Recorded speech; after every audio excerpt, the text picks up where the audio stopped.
Got some more people here. Who just came in? Esther? Esther. All right. 31 by your name. And who else? Say that again. Rachel. Rachel.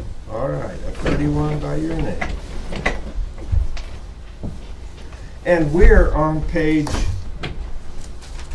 153, chapter 5. I know according to the schedule we're a little behind, but see, we do 2 chapters a day supposedly, and then we bump it back to 1 chapter a day, so if it takes a little longer, we'll get caught up eventually. Chapter 5 talks about cognitive development in infants and toddlers. Now, we're talking about children who are from birth to age 2. And cognitive development refers to the mental processes such as perceiving and thinking and remembering and solving problems and communicating with language. Do 0 to 2-year-olds perceive what's going on around them? Yes? Do they think about stuff? Do they remember things? Do they solve any problems? Especially as they get close to 2, when we start calling them terrible 2s because of the stuff they're getting into. They're solving a problem, and in the process of solving a problem, they're creating a problem.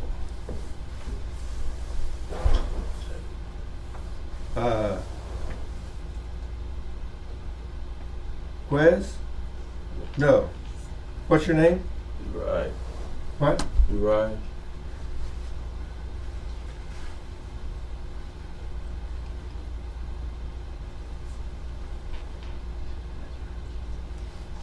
Are you an online student?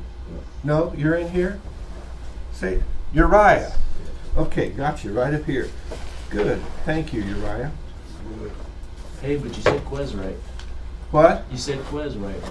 I did? Yeah. I got it right? It's just he's not here to hear it. That's too bad.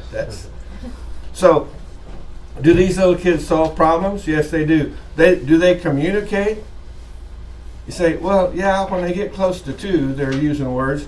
But do little tiny babies who don't know words yet, do they communicate? Can you tell by the way they're crying what they want? I mean, can you pick up any of your work? Yeah, you say, they use a different tone, don't they? They use a different tone when they're crying. And I have a grandchild who's studying Chinese in school. And he said, Poppy, this language is so interesting.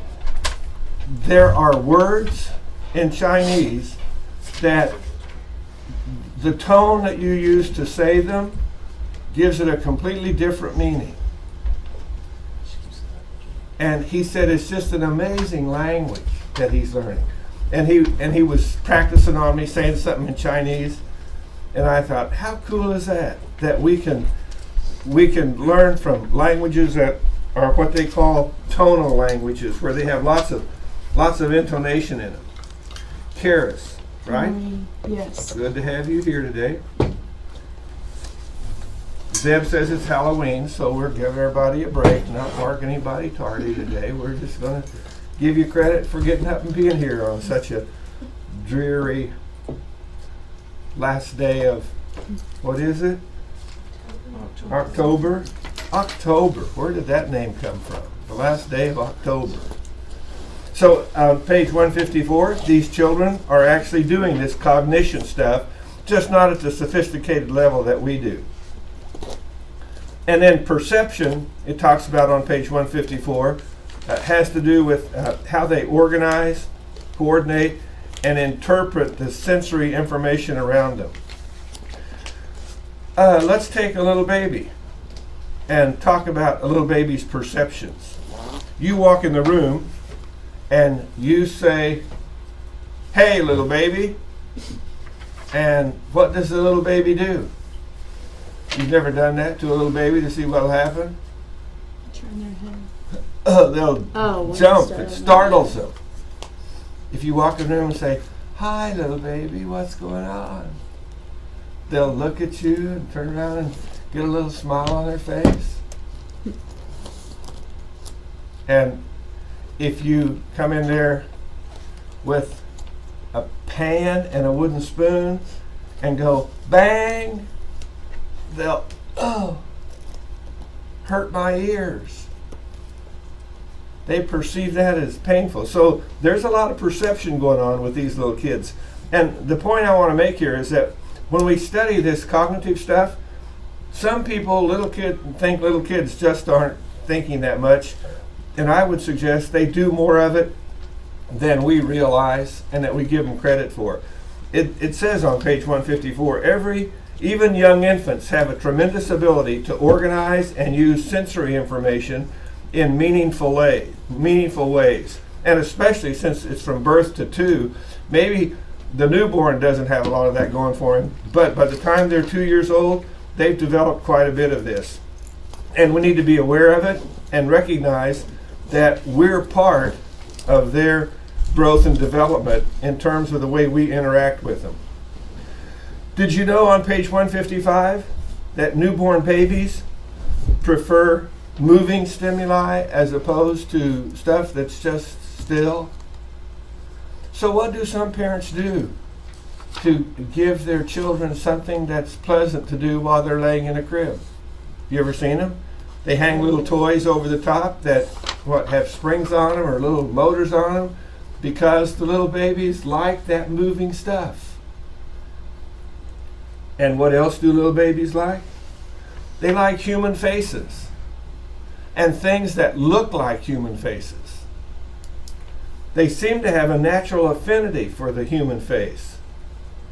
On page 156 it says, some researchers speculate that at birth babies are already equipped with an innate schema for the structure of the human face. That they just come into this world already equipped to be drawn to and attracted to the human face.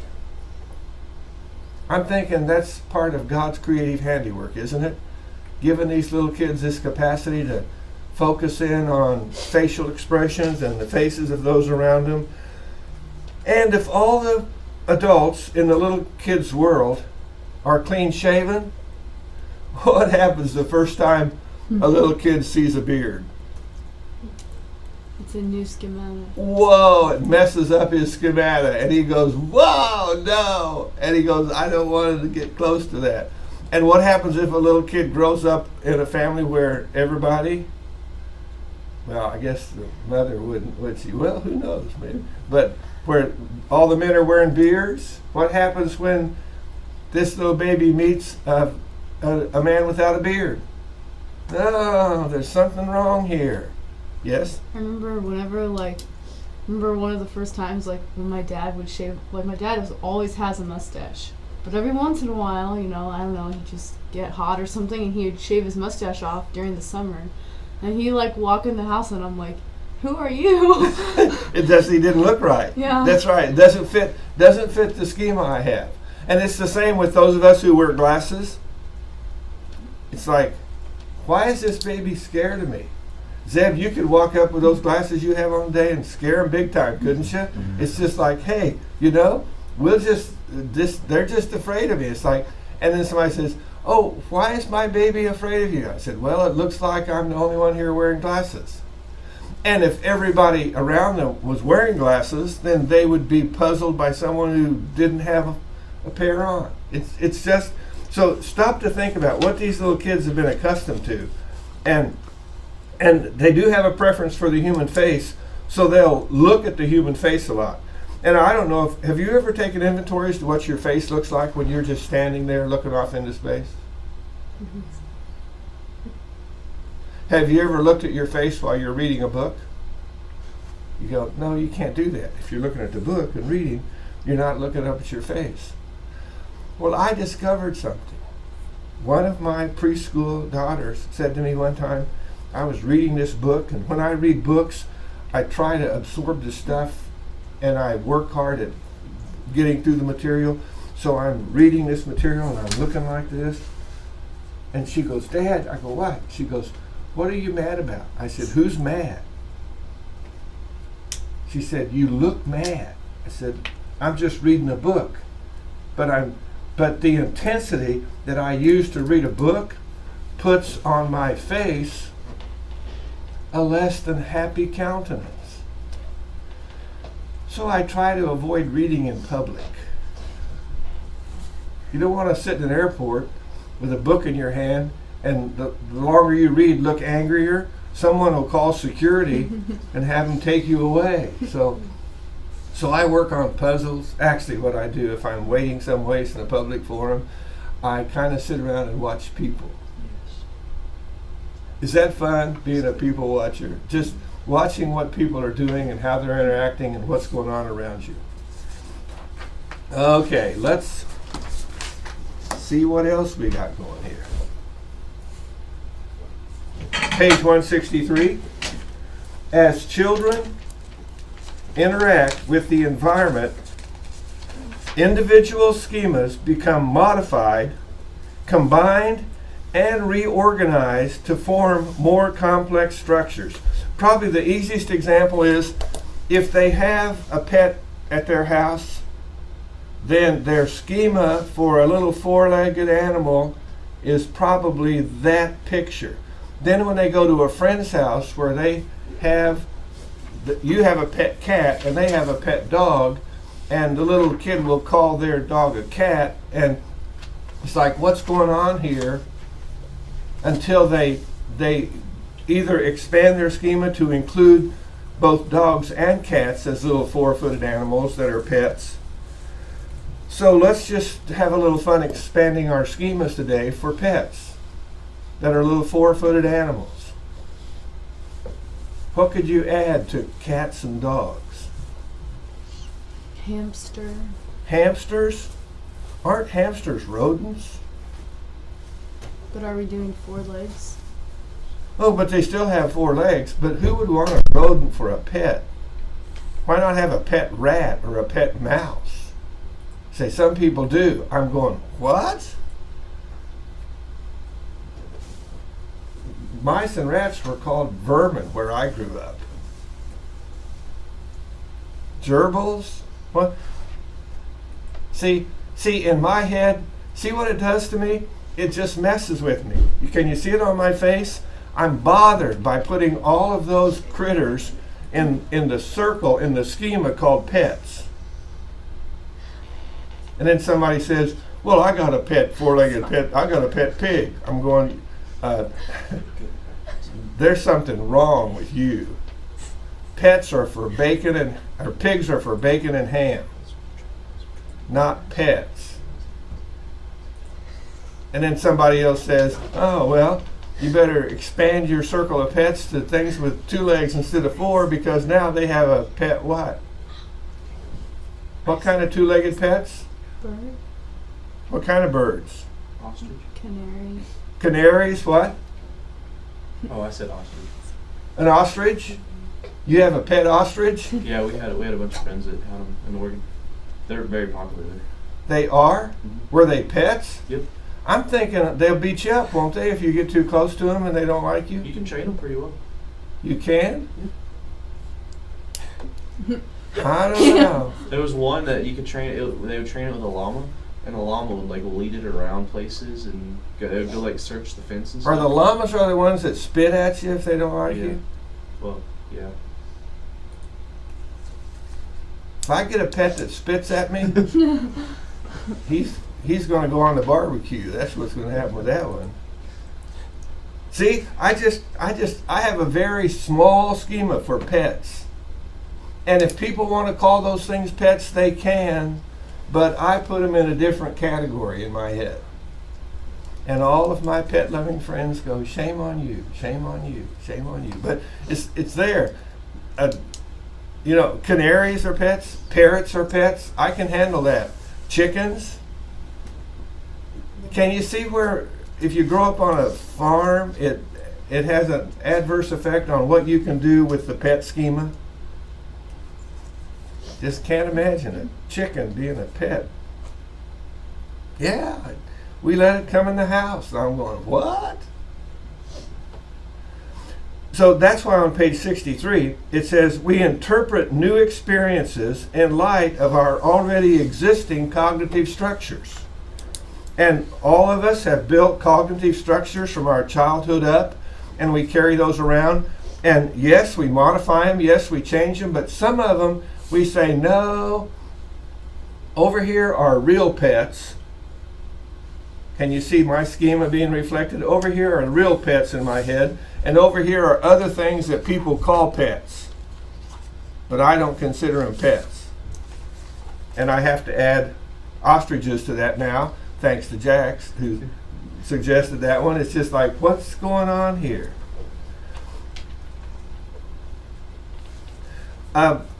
Page 163 says, extensive interaction with the environment is essential for each person's cognitive development.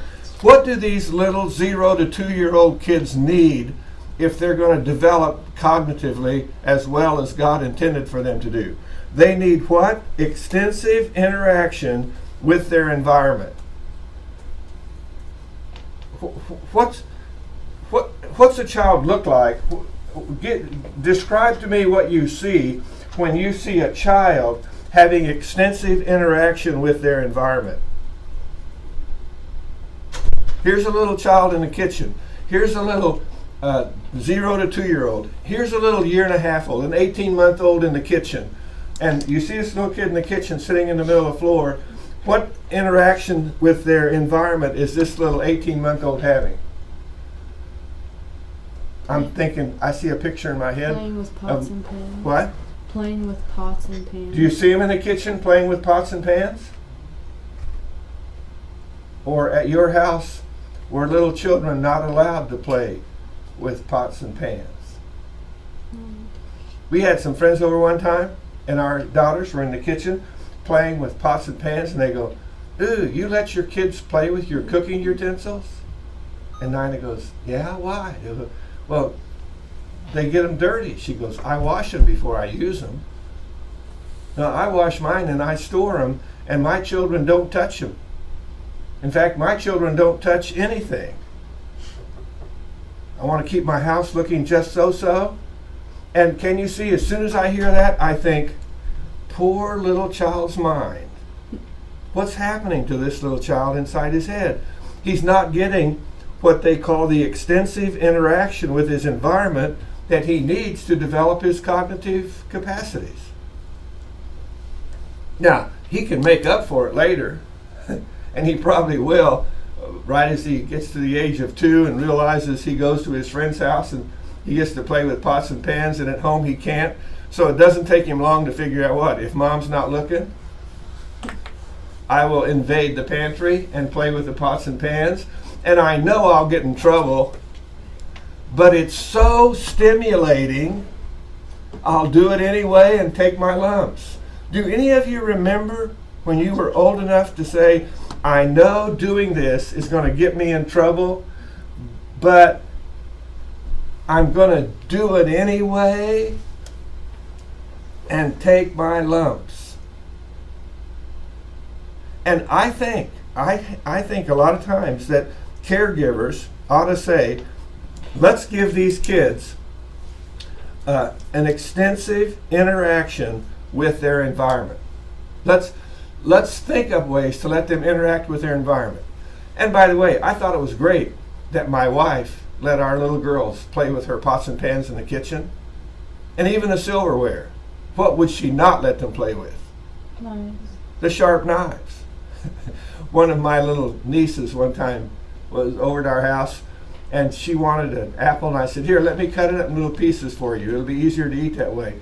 And so I get out a knife and I start to cut this apple, and I look at her and she's got her hands over her eyes, and I'm going, "What's wrong?" She said, "My mom says I should not look at sharp knives. They're dangerous." And I thought, hey, whatever helps you keep the child to be careful about, you don't mess with sharp knives. You don't touch them because they can cut you. And they have to have some help in terms of what they can play with and what they can't. And I thought it was great that our little girls could play with the pots and pans in the kitchen. What do you think happened when they came out to the garage and wanted to play with my tools?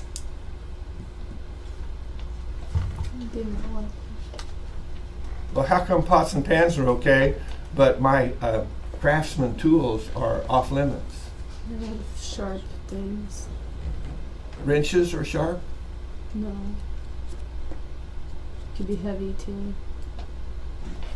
Why would I not want them to have extensive interaction with the tools in my garage? They hurt themselves. Have you learned enough about me already? I have a place for everything and everything in its place. And if the girls go out there and play with my tools, and I had to be careful because my wife says, if the girls go out there and play with your toys, no, they're not my toys, they're my tools. Do any of you know men whose tools are their toys? And we can be just as stingy with our toys as little kids can with a stack of blocks. I mean, have you ever watched one of these little kids when they're in a room with there's enough blocks for everybody, but what does some little guy do? He puts them all together in one place, and no, these are all mine. I said, you can't use them all. You need to share. No, he's just not going to want to share. And there's where I have to take this little kid and teach him this concept of how you can't have everything. There are 4 people in the room, so there's 1, 2, 3, 4, 1, 2, 3, 4, 1, 2, 3, 4. We share and share alike. And I'm going to teach this little kid what the principle of sharing is. And he won't like it. He'll try to grab all the blocks. Hey, he's only 2 years old. I can't believe how many adults let 2-year-olds take charge of a situation. They say, well, what do you do about it if he keeps running over and grabbing all the blocks? I have a technique for handling little 2-year-olds like that. It's called, I clamp them between my knees when I'm sitting on a chair, and I hold them very tight and then hug them with my arms and say, I love you very much. That's why I'm not going to let you mess up everybody else's blocks. If you can play with your stack of blocks, I'll let you go. If you mess with other people's, I'll just hold you and love you and make you watch them play. And of course, what little kid wants to stand around and watch other people play? I've never met one. I mean, I don't care what age group they are.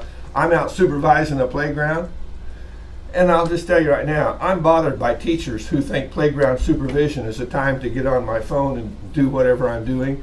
Playground supervision means you keep your eyes on the children at all times, and as soon as you see somebody doing something they shouldn't be doing, you go, Johnny. He goes, what? I said, come here a minute. And he goes, what? I go, what were you just doing? Well, but, and he starts giving me excuses. I said, so stand here by me and let's watch all the other kids play and let's see if we can learn how to play properly. And it doesn't take long before he will say, I'm sorry I did that. May I go play now? And if I think he's been standing there with me, watching others play, learning the right way to do things long enough, I'll say, yes, but be careful that you don't have to come back over here and stand by me and watch some more, because they just don't like to be watching. They like to be interactive. So I use that personality characteristic. I use that capacity that God gave them to say, I can help them learn some things because they want to be interacting with their environment rather than watching other people interact. And this stuff is important for their cognitive development. So I said, okay, girls, you can play with my toys. I mean my tools. But my tools are my toys. And I was amazed at how quickly they could pick up with using some of these and having fun with them. I also tried to teach my daughters. I took my daughters fishing. thinking that they might enjoy that. That was a disaster. I still remember when one of them said, "Throw the one out there that makes that popping noise, Dad." I'm going, "You mean that hula popper?" They said, "I don't know what it's called. I just like to see it popping across the top of the water." I'm going, "Girls, we're here trying to catch fish." "No, we're just watching different lures do different things, and the ones that go under the water, I can't see them, so use the ones that bounce across the top of the water." And when I got home, I said to my wife, "I don't think I have two little fishermen on my hands. I have little spectators to fishing lures." But they had some extensive interaction with their environment. So what do little kids do when they see a mud hole? Play in They want to go play in it? I mean, this just amazes me. It's raining, and I get out to go in the store, and here's some mother with a little kid, and there's a little puddle of water there. And what does this little kid do? He stands there and just stomps up and down in the puddle of water and makes it splash and gets his pants all wet. And his mother grabs his arm. "Johnny, what are you doing?" And I want to say, let's see, what is he doing? It's page 163 in the textbook. He's having an extensive interaction with his environment. The thought that he can take his foot and make water splash like that is just so intriguing. Let him do it. His pants will dry out. His shoes will dry out. His socks will dry out. He'll learn something from doing this. And start to think in terms of what's going to stimulate their cognitive development. And if something's dangerous, no, we're not going to let them do that. I'm not going to let them stand in the traffic lane and stomp in the water. But often it pools off to the side where they see it and they just want to stomp in it. It's raining, and what do they want to do? We put it up an umbrella, and what do they want to do? Stand out there and put their head up and catch water in their mouth and drink it. And somehow we think that's wrong or that's bad for them. It's not going to hurt them. Let them have some interaction. I get the impression that a lot of adults aren't thinking about helping these children develop cognitively. They're just thinking, why is he doing that? And I really believe if they could remember, they went through that in their own life. They went through that stage in their own life. They've just forgotten that they're beyond it, and they're not allowing the children to have a similar developmental experience. On page 164, it talks about adaptation and assimilation. Adaptation is changing your cognitive structure to better understand your environment. My schema for PET has been enlarged today because of your comments. Well, yeah, it has.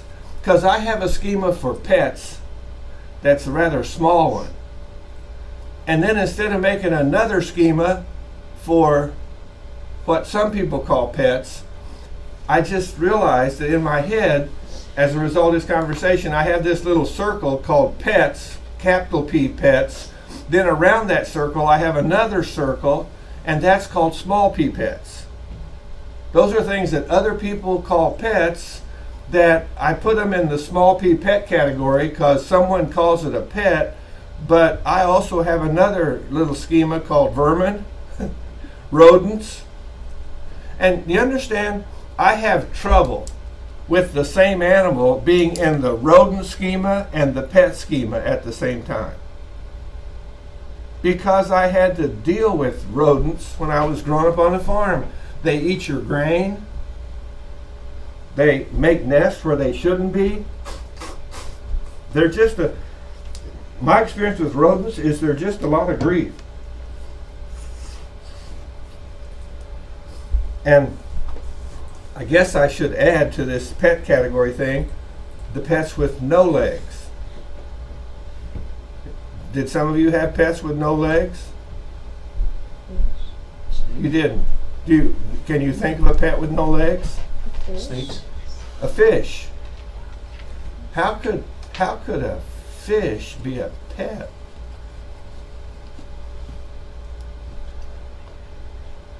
Have any of you ever had a pet fish? What's to pet about a fish? It's more so like we had them when we were little, because our parents didn't want us getting anything else that was more responsibility. That's exactly right, Karen. That's exactly what goes on. A little kid wants a pet, and a parent doesn't want a dog or a cat or a rodent. So what's the next option? Let's go to the pet store and buy a fish. Did you enjoy, those of you who had a fish for a pet, did you enjoy having that fish for a pet? What was enjoyable about it? Just watching them. What? It was pretty to look at. Mm-hmm. I didn't hear you. It was pretty to look at. It was pretty to look at. What else? Just interesting to watch them swim around. Interesting to watch And them you swim around. never, like when you're little, it's really fun. Like you're feeding them and stuff, and you can watch them go up. So you put that, you don't feed them all, you don't put it all in there. You just drop a little piece in and watch them come up That's how and they drop die. another one in. In fact, when my daughters had fish for pets, because I didn't want them having the other kind around the house, I go, you know what, that is kind of interesting. I never had one of those. I think because our pet was a dog. But, I mean, I guess, yeah, our pet would have been, my pet as a child would have been a dog. But we really had the dog for a purpose on the farm.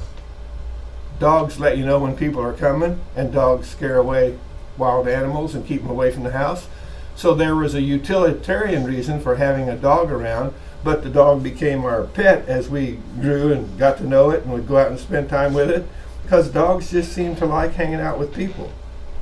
So you're adapting. Adaptation is when you're changing your cognitive structure to better understand the world, the environment in which you live. And assimilation is bringing new information into your existing schema. And can you see, when you bring new information in, you're going to have to do some, what they talk about on page 165, accommodation. You're going to have to make some accommodations, which is modifying your old framework of thinking, your old schema, or creating a whole new schema. See, when we were talking about it, I have this circle called pets in my head. I just built another circle called pets for other people. Then when I started talking about it here again later, I just realized, when I began to think about it, I said, no, you don't have two circles. Well, you do, but you have this one circle, pets, and then capital P pets, and the bigger circle around the outside is small p pets. And it doesn't hurt. I mean, it can be healthy to do a little thinking about how your own mind works. And everybody's mind works a little differently. And I happen to think that it's fun to ask little children to tell me what they're thinking and learn how their little minds are working. And sometimes adults will tell you how their mind is working, but sometimes adults are a little reluctant to share what's going on inside. And I say, why is that? Well, if you have kind of a unique fingerprint and you're kind of a unique person, probably your way of thinking is kind of unique. I mean, even though it has a lot of things in common with other people, it's kind of unique.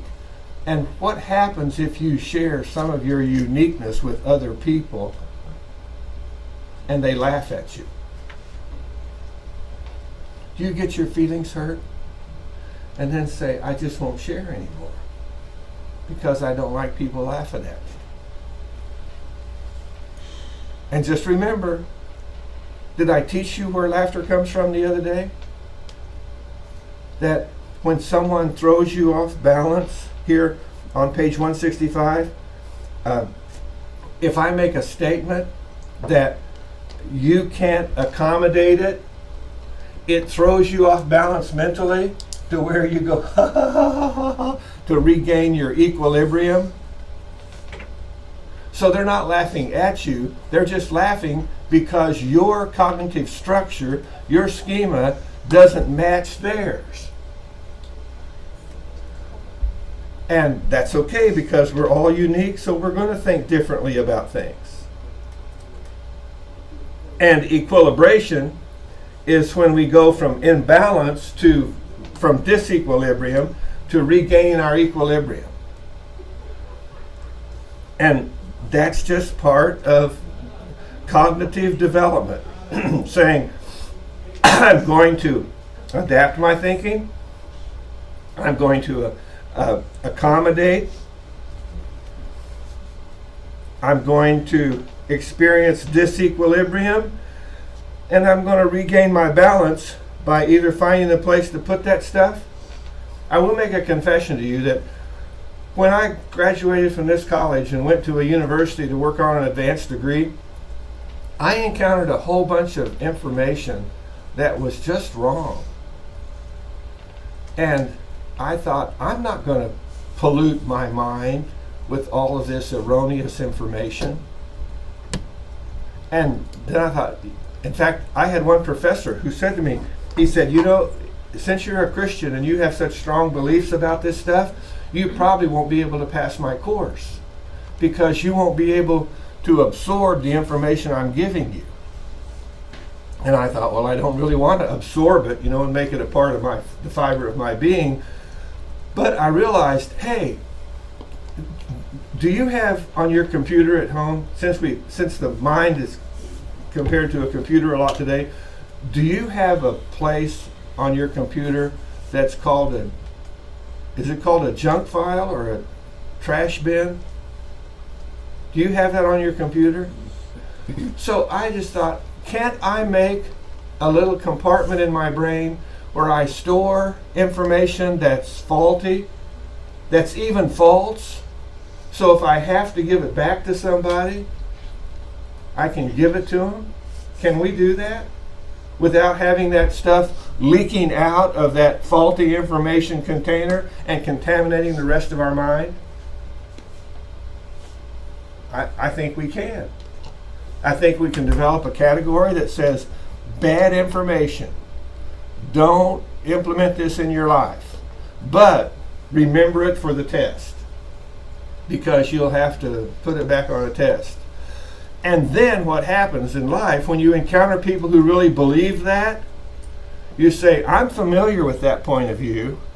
And they go, well, what do you think? You say, well, since you asked me, here's why I reject it. And I go back to my capital T truth that I have from the Bible and explain to them that it's inconsistent with the capital T truth that I get from God, so therefore I reject it.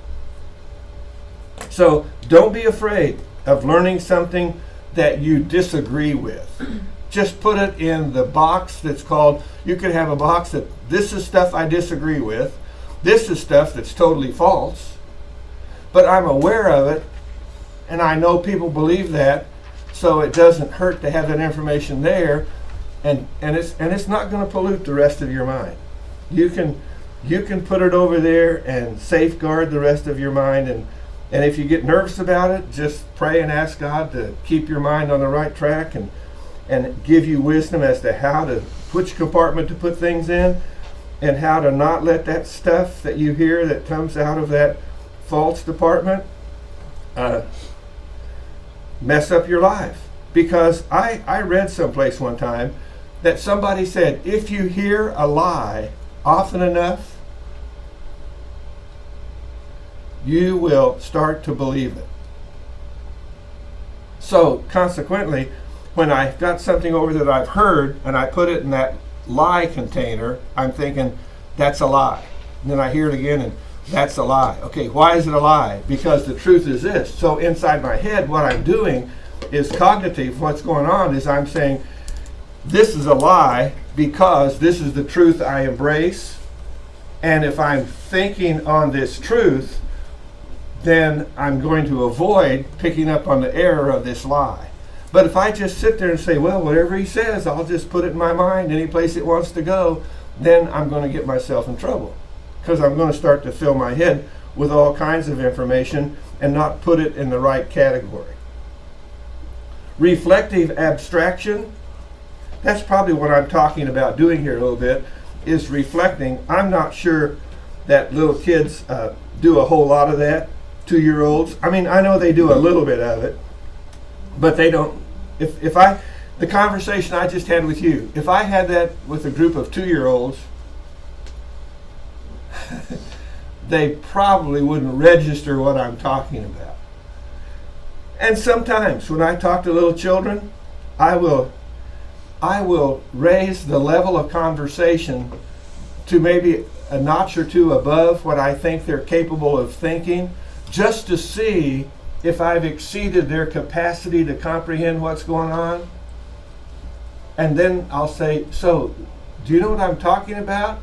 And sometimes the little kid will say, yes. And I said, so tell me what I was talking about. And they've got it. They'll give it. I said, whoa, this little kid is beyond the level of what some people say he should be. But then sometimes you reach the place where they say, I don't understand. I don't know what you're talking about. It doesn't make sense to me.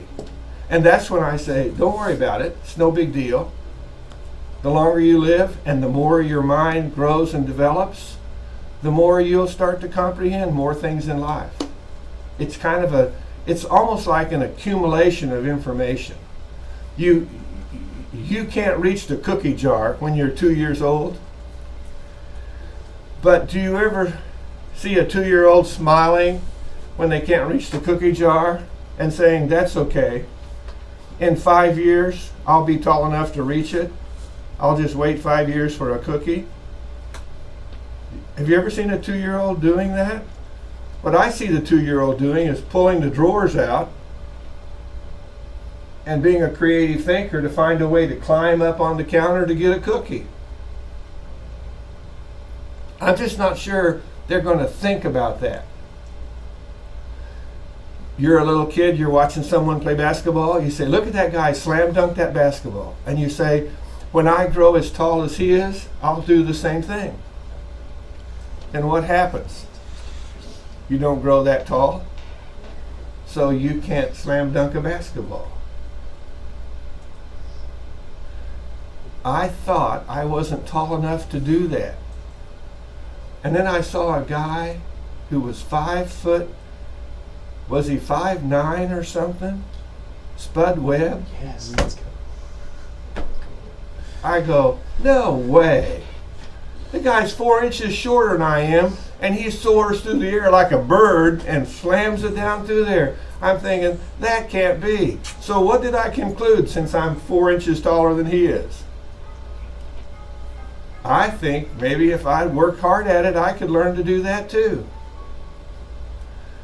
In fact, one time I thought, wouldn't it be cool if I went over to the gym and worked out on, do they still have a leaper over there, a thing where you can work to build up your leg muscles, where you can jump higher?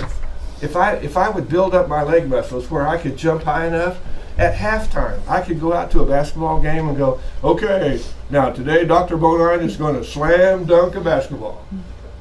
And you could just see people laughing, thinking, there's no way that old geezer's going to get up there. And all of a sudden, I go soaring through the air. Whoosh, down it goes. And that's the end of the story. Because you know what happens when the old geezer hits the floor? My bones are brittle. And everything just goes crack, crack, crack, crack, crack. And they carry him off the floor in a stretcher because he's busted half of the bones in his legs and feet when he hit the floor. I have lived beyond the capacity to have the flexibility in my bones to do that.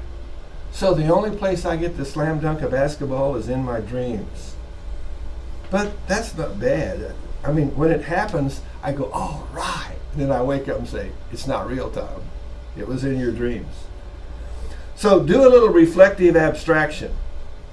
Just think about your current cognitive structures and see how your current structure relates to the new information you're learning in a class, in life, just anywhere.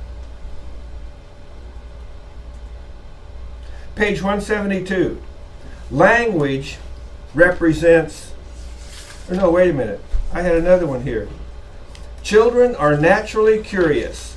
Yeah, that's on page 1. What page was that? 168. Children are naturally curious. They want to explore their environment. Now, who made children naturally curious? God. If God made them that way, in other words, see, the question is their natural curiosity the result of God's creative handiwork, or is it the result of the fall into sin? And I'm thinking it's the result of God's creative handiwork. Now, because we're sinners and they inherit a sin inclination, a sin nature, what happens to their curiosity? Their curiosity can get them in trouble. What was that little adage? Were any of you quite curious about some things earlier in life and you heard somebody repeat an old animal axiom to you about curiosity? What did curiosity do? Killed the cat. Killed a cat. Now see, in my mind, I'm thinking, who cares? I have a dog for a pet. I don't care about cats anyway. And besides, I'm smarter than a cat, so it's not going to kill me.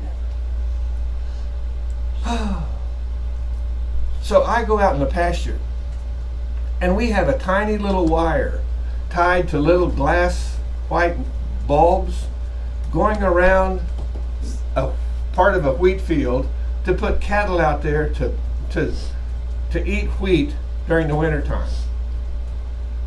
And I don't understand how that tiny little wire can keep cattle from walking where they shouldn't be.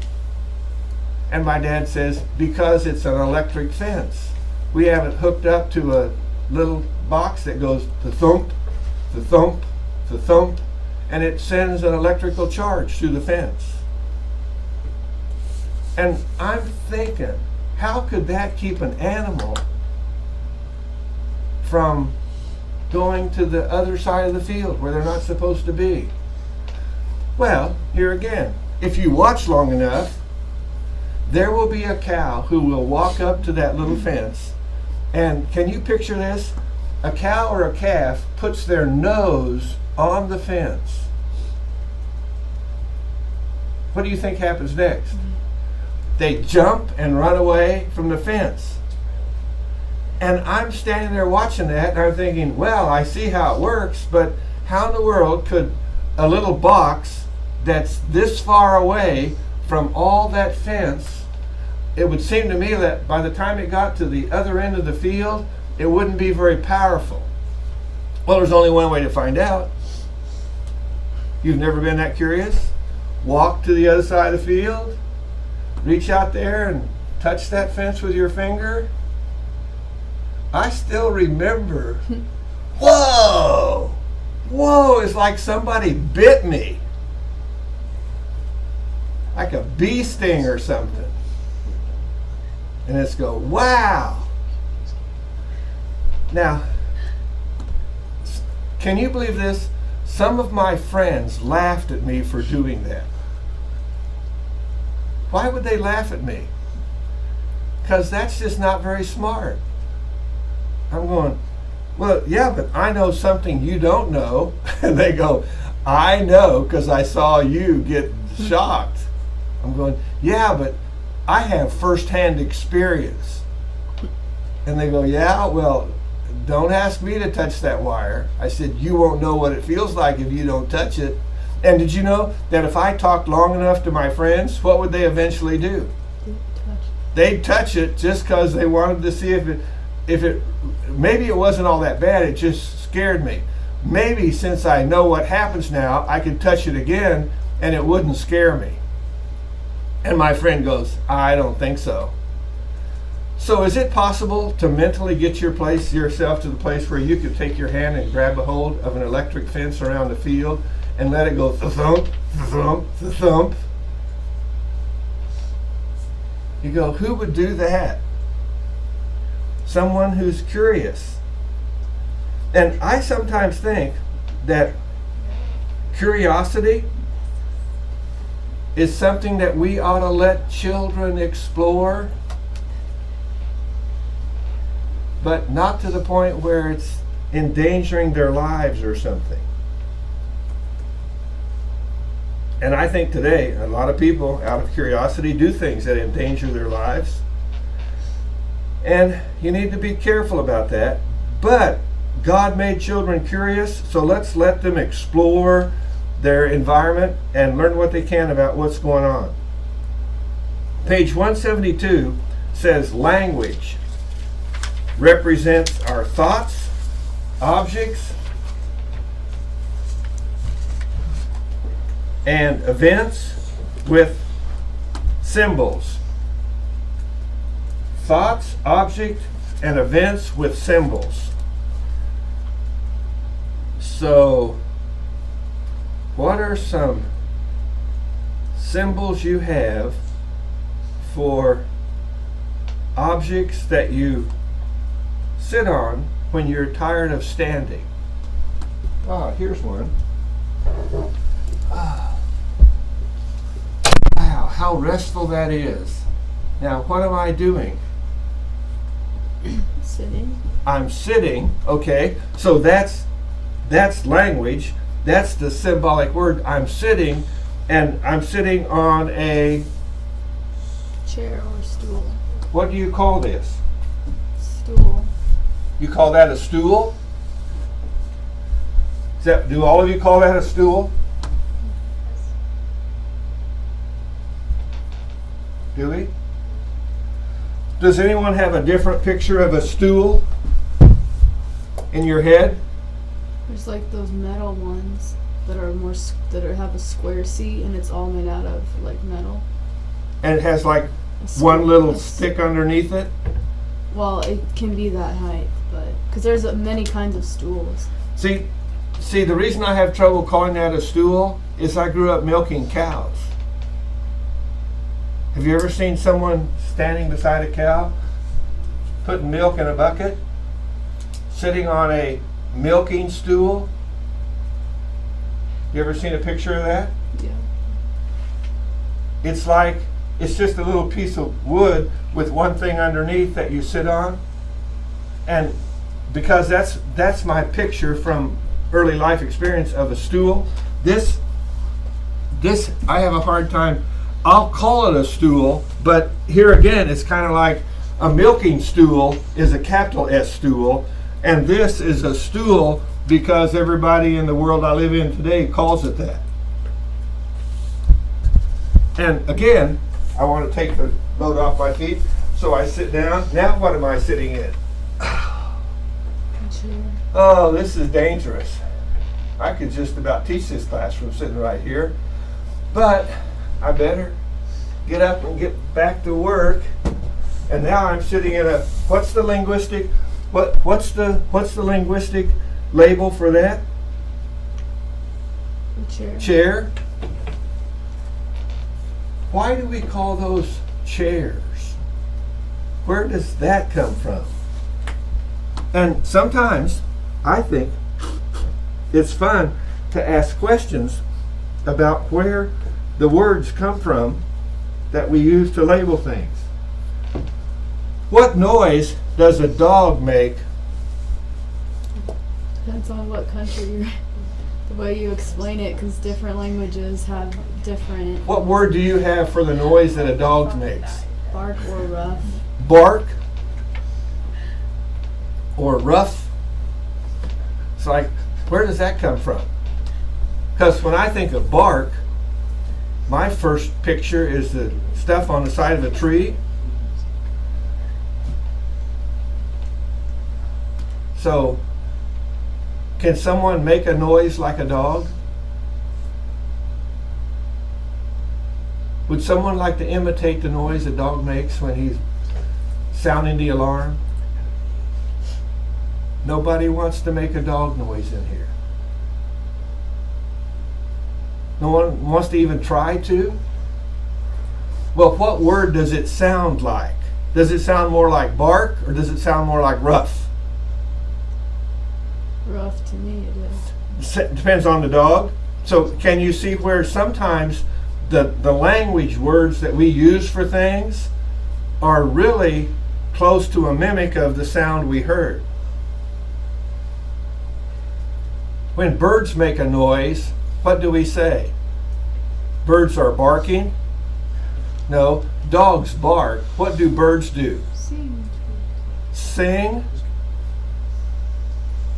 Do you have any other words for what birds do besides singing? They tweet. What? Tweet. Like tweet, tweet, tweet. Tweeting? Did you say tweeting? I did. Does anyone have another word for the sounds that birds make? Chirp. What? Chirp. Chirping. I mean, those are the three I'm most familiar with. Singing, tweeting, and chirping. Yes? Here's a question I have. Do all animals sound the same in different places? Because humans interpret them differently, like I said, with like different languages. Their onomatopoeia for animals is different. So like Chinese, their sounds that they have for animals is different than what So what you want to know is if you go to China animals sound different? Do and they hear a actually dog sound making a noise, does a dog make a different noise in China than a dog in New York City or California or Kansas City? Do they get their noises from humans like we get it from them? Has anybody been to China? Do the dogs? I haven't been to China, but I've been to other places, and the animals sound the same. I think it's just the way that their languages work and how their alphabets maybe and what they get from it. That the animals sound the same? Yeah. It's just that the way they put their languages together, I think they have different names for it. Yeah, because I mean, it could work in our language too. Like in Hungary, horses, they don't go neigh, they go ni ha ha, ni ha ha. But the horse sounds the same as it does in America. Okay. I think it's just the way that they interpret It's it. the way they've decided to label that noise. Mm-hmm. There you go, Karis. Now, the only other way to answer your question, as some expert who's already been there, is to get on a plane and fly to China and drive around and somebody say, "What are you doing?" Say, "I'm recording dog noises so I can go back to America and see if I can record those noises and I can play them to a group of my friends and say, can you tell a difference between the Chinese dog and the American dog?" If you'll pay for the plane ticket, I'll do a field trip. I mean, in Russia, the cats sounded the same. I was just trying to take it a step further. Like, That's right. I wonder if animals pick up on human See, noise. and to me, I think, that's what's called reflective abstraction. That's just reflecting on what's going on and expressing those thoughts about it. And to me, that's very valuable. That's a very healthy exercise. And just as we do it in class here, and I want to encourage you to do some of this, should we be teaching little kids to do this stuff too? Should we be helping? I think we should be enabling little children instead of laughing at them and making them feel embarrassed for just doing what God equipped them to do, to take language to represent their thoughts, objects, and events. Humans have an unlimited capacity to create new utterances. What are some new utterances that you use on a regular basis that your grandparents and great-grandparents didn't use? Lingo. What? Lingo. Lingo? Like words like cool, things like that, where... Yeah, what kind of words do you use today that your grandparents didn't use? Probably legit. What? Legit. Legit? Yeah, I don't think my grandparents used They would say legitimate, Yeah. and you shorten it to legit. Any other words? Using literally in the wrong context. So if you have a file on your computer that you want to make sure it doesn't get lost, what do you do? Save it. You make a backup? Or do you store it in the cloud? Yeah. Now, if I said to my grandfather, he says, "What are you doing on that little machine over there?" "I'm storing stuff in the cloud." He would say, "Son," he said, "I don't know what's happened to you in Kansas City, but the air's messing with your mind." Because my grandfather never rode on an airplane. And I said one time, "Grandpa, what does it feel like to be someplace where you see airplanes flying through the air?" He said, "If they want to do it, they can." I said, "Wouldn't you like to ride on one?" He said, "Nope." I said, "Why not?" He said, "I don't have any reason to." And of course, see, he was born when everybody did all of their farming and travel with horses. He saw the transition to gas-powered, gas-engine automobiles and tractors and that kind of thing and trucks. He wasn't even interested in going to flying through the air. And if you think about it for a minute, I mean, you go to the airport and a whole bunch of you walk into this great big aluminum structure and you go, there are 8 rows in this thing.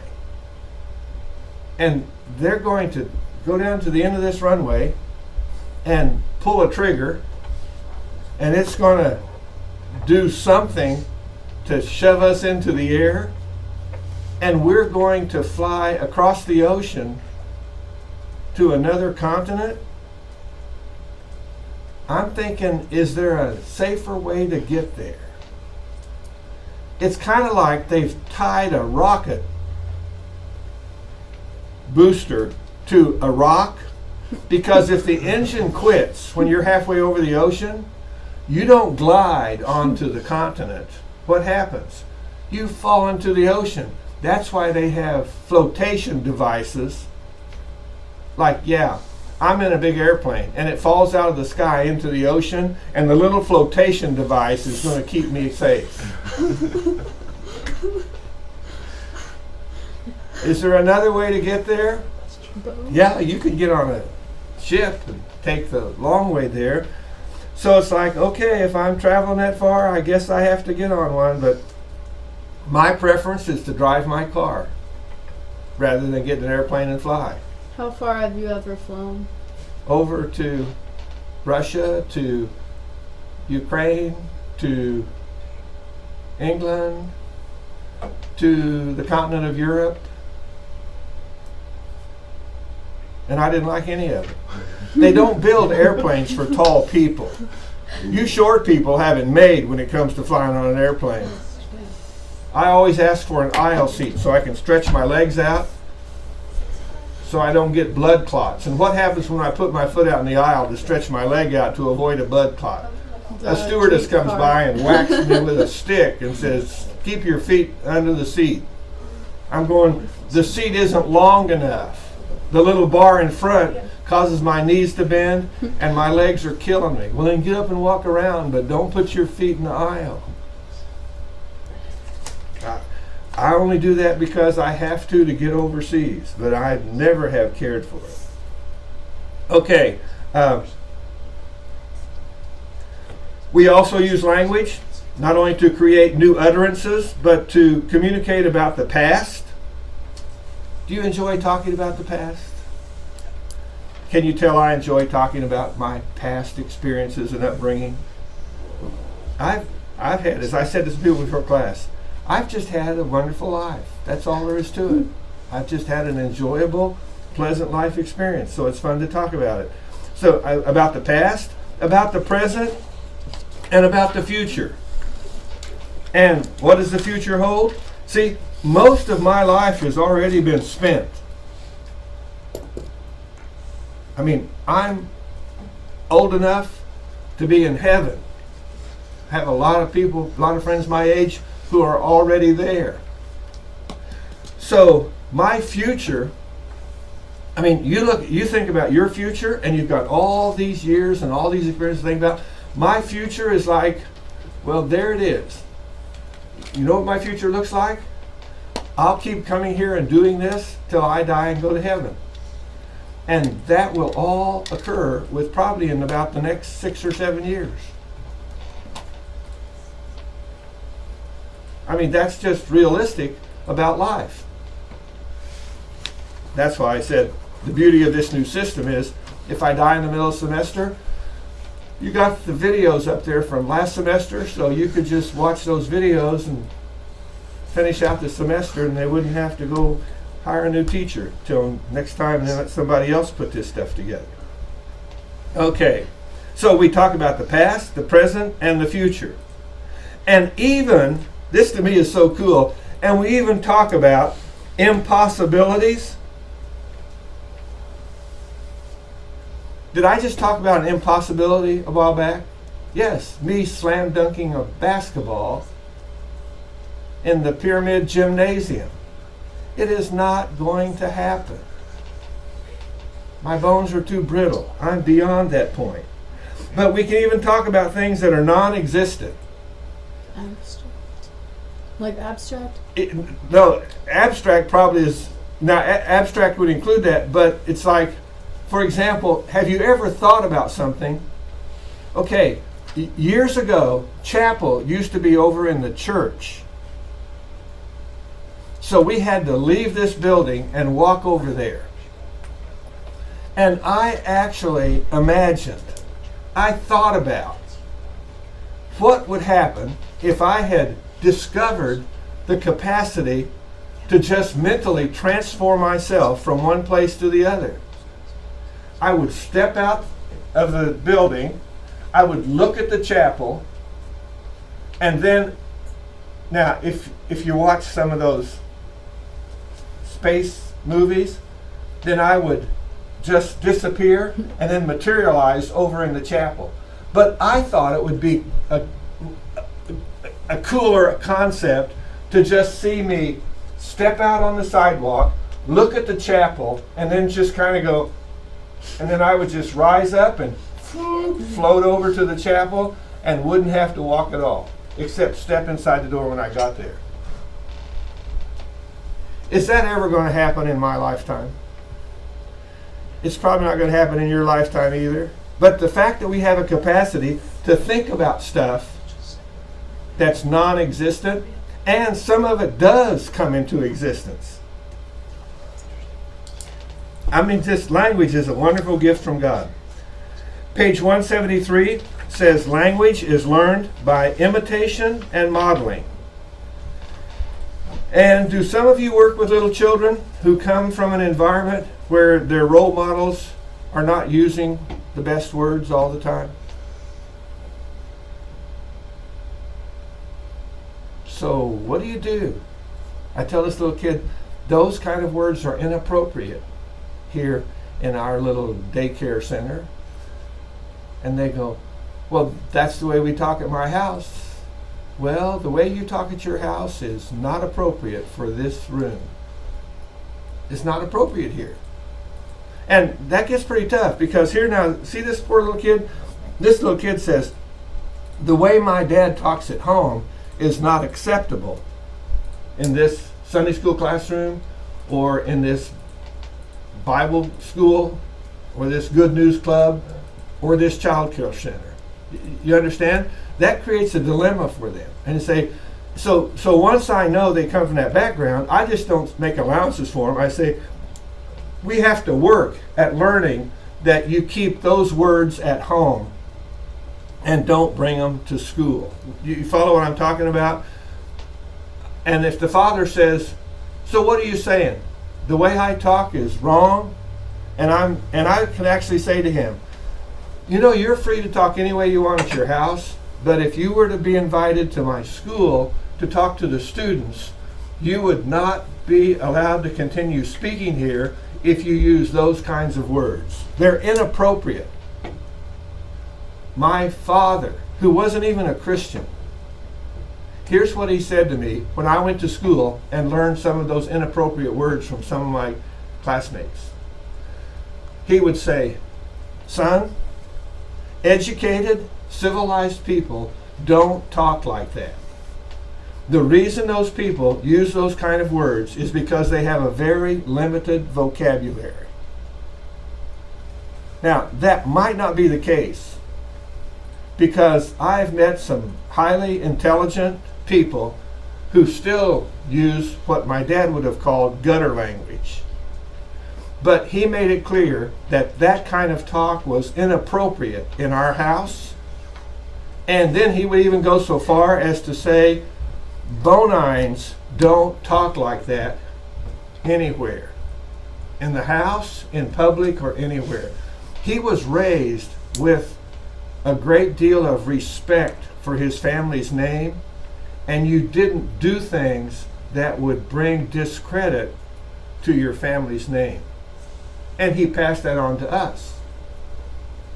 And even though I became a Christian, did I kind of pass some of that on to my children about this is the way we live at our house. And where the Bible addresses things, we embrace Christian values. Where the Bible doesn't address things, you're probably going to have to live with some of the stuff that I grew up with, because I'm going to want to pass it on to the next generation. And then you can decide with your children whether you want to pass it on to them or let it go. Because if my grandfather would have passed on to his son the best way to get from point A to point B, he would have taught him to take care of horses and ride one. And my dad never did, because by the time I was born, cars were everywhere and he was using a car. But if I were to move to New York City, I'm thinking the way I would get from point A to point B is to either walk or ride public transportation. Because owning a car in New York City is just not a good idea, from what I hear. So we learn language by imitating the people around us and by modeling what we see being done by others. So keep that in mind as a teacher, as an adult. When you interact with little children, use the kind of words that are appropriate for little children to hear. There are sensitive periods, page 176. There are sensitive periods for language development. There seems to be do any of you know someone who went to the mission field and while they were there, they had a little baby, and they were there for 4 years, so by the time they came home, the baby's 4 years old, and the baby knows the national language better than the parents do? Because this little child has this sensitive period for language development, which happens to be, you can figure out, early in life. In fact, have any of you tried to learn a foreign language where some of the phonemes, some of the sounds that they make are difficult for you to make? Okay, little children come into the world with the capacity to make all the sounds for any language group. But whatever language groups they live in, those are the sounds that they keep, and the rest of them kind of evaporate. So during this critical period, that's when little children can learn another language, which means that the parents are wanting the child to learn the native language of the people that they're working with, the national language, but they also want to spend a lot of time helping them learn English too. And what happens? The missionary kid becomes bilingual. Anybody here bilingual? Anybody here able to converse in 2 languages? And guess what the people in Europe say about Americans? You poor Americans. You only know 1 language? Well, think about it. Think about Europe for a minute. What's your home state? Missouri. Missouri? Okay, think about it. If people in Missouri spoke English, but people in Kansas spoke another language, and people in Arkansas spoke another one, you say people in Arkansas do speak another one. No, it's a dialect of English. And people in Illinois, you understand? If the states next to us all spoke a different language, if we lived right on the state line, we would probably know both Missouri and Kansas language, because you would need it to go back and forth and do things. You follow the rationale? So people in Europe live in a context that basically demands them to be multilingual. It just happens that our context says all we have to do is try to decipher a few dialects of English.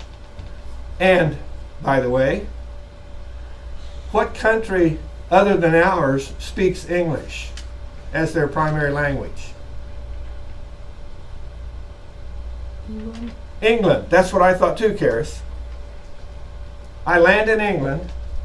I'm trying to get in touch with a missionary. I pick up a phone. I dial information and say, can you give me a phone number for Jack's Bell? And the lady goes, what did you say? I said, a phone number for Jack's Bell. And she says in her broken English, I don't understand you. And then I go, oh, I'm sorry. I don't speak English. I'm from the United States. And she started laughing. But it was true.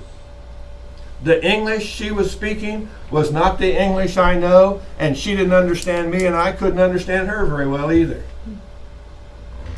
Who do we thank for our brand of English? Think about dictionaries. What's the most famous dictionary in America? Webster. Who? Webster. Webster's. Anyone know anything about Webster? His first name was Daniel. Check him out. He decided that this land was unique enough that we need to have our own brand of English. So he wrote a dictionary that would reflect American English. And see, that's another thing. I said I'm from the United States. Often when we're overseas, we say, I'm an American. Now, when you say you're an American, the question is, are you North American, Central American, or South American? Can you see why some people in the world look at us and call us arrogant? Because we tend to think that we're America, and I don't know what that does to Central America and South America, and Canada is a part of North America, but we don't even count them. So you really want to say to people, I'm from the United States. And don't be surprised if they say, oh, you're from America. Because they've heard us say that so much, we tend to think, and can you see where if you're Canadian or Central American or South American, you could be a little offended by the people in the United States claiming American for their country and then leaving the rest of us out. But just understand that even the English language can be different between here and another place in the world. Page 177, language depends on cognitive development. If children are going to learn a language, they need to develop mentally to be able to handle it. And how do you develop your language skills? Have you ever, can you figure this out? You practice talking to people, which means you talk to little kids, you let little kids talk to you, you spend time talking back and forth. And by the way, do little kids, when they start learning how to talk, just ask question after question after question?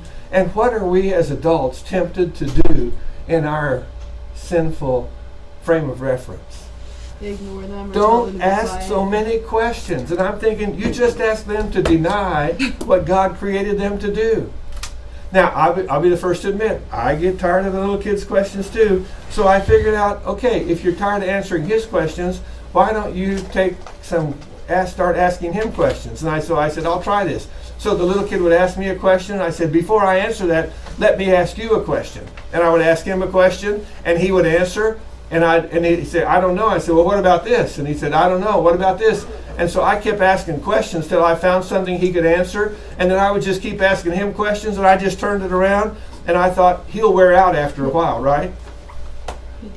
No, they don't wear out. Little kids just want to talk and talk and talk and talk because they're trying to develop their linguistic skills. And what should we be doing? We should be allowing them to do that. And does this surprise anyone? If you make yourself available, in fact, page 178 says, language depends on social interaction. If we make ourselves available to little children and socially interact with them and help them learn language, guess what will happen when we start talking about spiritual things? They'll listen to what we have to say. Because we listen to them, they'll listen to us. Sometimes I hear parents say, are you listening to me? And kind of what I want to say to that parent is, when's the last time you listened to them? And if we start listening to little kids, that's one of the reasons I like to listen to little kids. If I listen to little kids and I engage little kids in conversation, in fact, when we have family get-togethers, I would much rather go outside and what I call supervise the little kids rather than sit in the house and visit with adults, because then I get to interact with them and talk to them and make sure they don't do damage to each other and come running in the house and say, Mom, you know what happened? And the parents inside don't know, so they try to referee an unknown situation. I'm out there saying, I see what's happening. Come here, boys. I mean, the boys start fighting over a football. I'm going, well, it looks like I'm going to have to take the football, and you're going to have to find another game to play because you're not handling this one very well. So then when they start playing basketball, they're a little more controlled about the whole thing because Poppy's out there supervising. But when somebody says, why are you out here doing this? I talk to them and interact with them just so they can develop their skills, knowing that the more I interact with these little kids, the more open they're going to be when I start talking about spiritual things. Okay, you're out of here. We'll do chapter, what was this, 5? We'll do chapter 6 on Friday. Did anyone come in that I didn't get marked present? Everybody that's here got marked here. Good.